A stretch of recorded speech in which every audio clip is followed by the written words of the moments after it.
Dutheil. La France bouge suite et dernière partie de votre émission et nous sommes toujours avec notre patron du jour, Sébastien Kopp, qui est le cofondateur de la marque de basket Veja. Alors notre monde change, nos entreprises s'adaptent et chaque jour à la France bouge.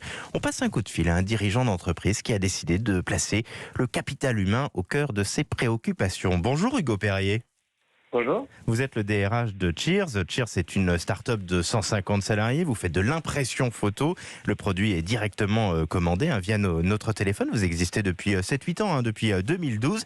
Et évidemment, avec l'année des confinements, avec un télétravail total, c'était pas simple pour donner un petit peu de plaisir aux salariés. Et vous avez eu envie de trouver des solutions. Vous êtes allé chercher plein d'applications, plein de plateformes pour essayer de continuer à donner. Allez, ça vous va si j'utilise le mot de plaisir pour vos salariés ? Ça me va très bien. Qu'est-ce que vous avez fait alors concrètement ? Oui, alors Cheers, comme vous l'avez très bien dit, c'est une entreprise qui essaie d'apporter le sourire à ses clients et on essaie également d'apporter le sourire à nos collaborateurs. C'est quelque chose de très important dans notre culture. Et on a lancé 3 nouveaux outils pendant cette dernière année qui était très mouvementée. Le premier, c'est Lito, qui est en fait une sorte de plateforme qui nous permet de bénéficier des avantages CE, mais à distance, et notamment dans cette année où les cinémas étaient fermés, les salles de sport en grande partie fermées aussi, les salariés ont pu avoir de nouveaux avantages comme le remboursement de leurs abonnements Deezer ou Netflix par exemple. Ouais. Donc, ce qui est intéressant, c'est qu'en préparant cette interview, vous avez dit à notre équipe, c'est la moindre des choses. Toutes les entreprises ne pensent pas comme ça, non ? Pour nous, c'était super important parce que c'est des avantages qu'ils avaient avant et on voulait que dans une période où on a moins pu avoir d'oxygénation culturelle qu'on puisse continuer à participer à ça. Et vous avez aussi beaucoup travaillé sur la santé de vos salariés. Vous avez trouvé des outils pour mesurer que d'un point de vue santé mentale, ça allait pas trop mal. Absolument, il y a 2 outils qu'on a lancés également cette année. Un premier qui s'appelle Lipsum, qui nous permet d'établir chaque mois un baromètre du bien-être de nos salariés et aussi de capter les signaux faibles. Et une fois qu'on a fait cette analyse-là, il nous fallait un autre outil pour pouvoir remédier et pouvoir trouver des solutions, notamment sur le sujet de la santé mentale. Parce que cette année, c'est un sujet qui a été un vrai challenge pour les équipes parce qu'il y a beaucoup de changements entre les confinements, les changements économiques.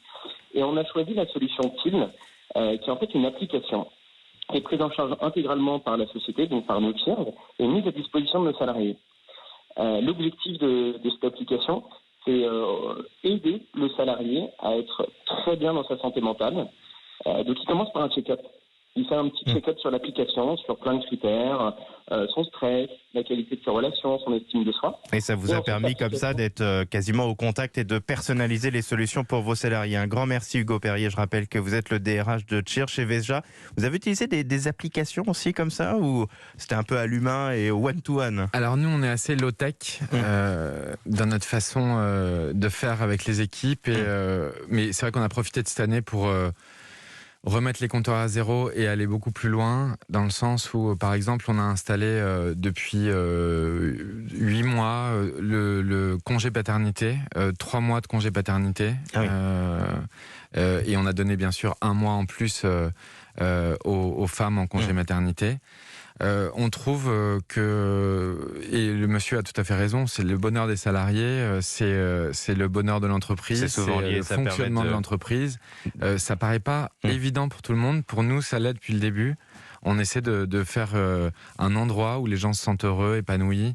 On arrête de travailler à 18h30 tous les soirs. Enfin, il n'y a pas de... Et nous, malheureusement, on doit arrêter à 14h. On doit s'arrêter là. Un grand merci, Sébastien Kopp. Je rappelle que vous êtes le cofondateur de la marque de basket Veja. Demain, on se retrouve et on parlera des casinos barrières. Dans un instant,